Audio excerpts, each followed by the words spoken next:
motherfucker was amped. The nigga was motherfucking hyped up.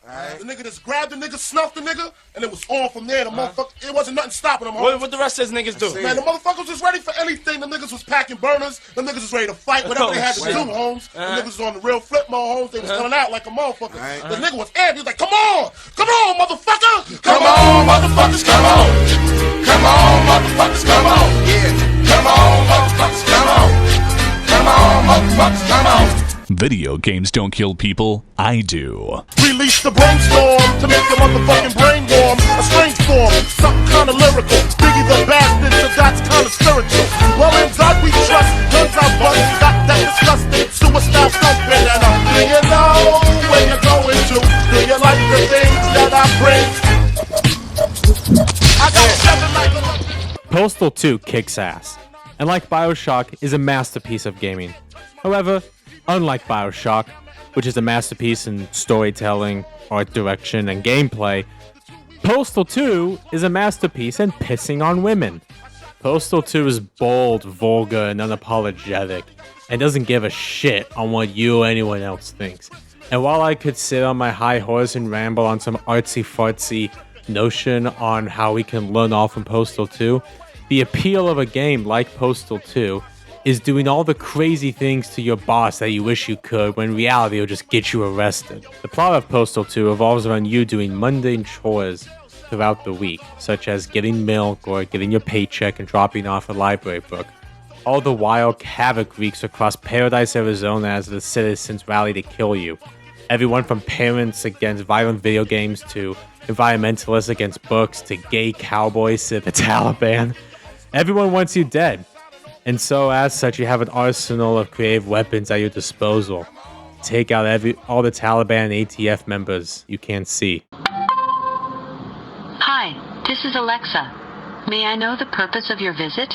Hi there, would you like to sign my petition? No way, you freaking pinko. You gotta be fucking kidding. While this would be the part of the video where I usually go over the story and or interesting gameplay mechanics, both are absolute and other shit.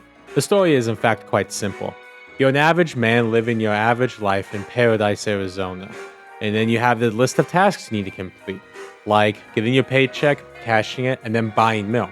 And while doing so, wacky hijinks ensue within the creatively named town of Paradise, Arizona, which is filled with nothing but racist cops, the ATF, a Taliban hideout, and gay BDSM cowboys.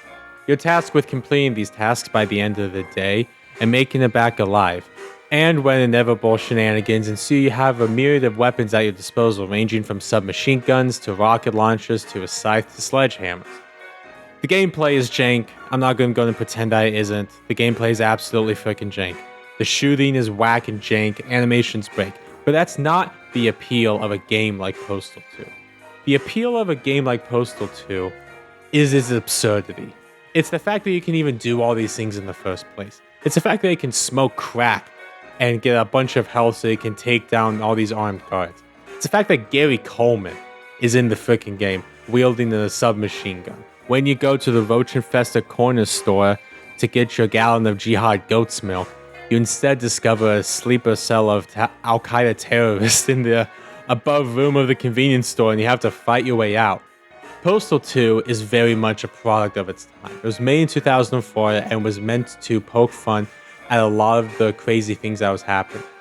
Enamored and irreverent displays of politicians, crazy toy fads of the time, the Taliban waltzing in and taking over parts of the town, the wacko incident in Texas with the ATF murdered all those children and those unarmed civilians in that church. It's meant to be satirical and funny. You don't play a game like this because it has in-depth gameplay. You play a game like this because it is so bold and brazen that you can't help but laugh at it. And many people say that a thing can't be made today because it was so offensive. Like how Tropic Thunder couldn't be made because of Robert Downey Jr. in blackface. But the way I see it, Postal 2 couldn't be made today simply because Postal 2 feels real. Postal 2 is jank as shit. The shooting doesn't work half the time. The weapons barely have any impact. They only work when they feel like it. But I can confidently stand behind Postal 2 and say that it was a product made by a genuine human. It wasn't made by a committee board trying to squeeze every last cent out of you. It feels like a kid with too much free time on the summer vacation, his last year in high school, and just wanted to make a game for shits and giggles. Because all the fun and humor from this game comes from that just era of just shits and giggles. Putting the asshole of a cat on the barrel of your gun is so stupid. I can't help but laugh. Like, a real human thought about this, and I find that just so incredibly endearing.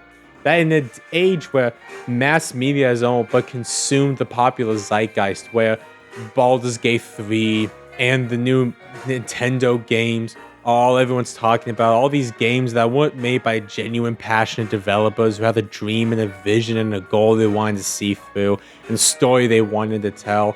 No, they just wanted to sell you a stupid product, and they know you're gonna buy it because it has Pokemon on it. Because you're an ignorant little asshole who doesn't think for himself. You're just like an ant who only thinks what the hive tells him to. Postal 2 is different. Postal 2 knows what it is, and it wears it on its sleeve, and I can't help but respect that. So tip your hat to Postal 2.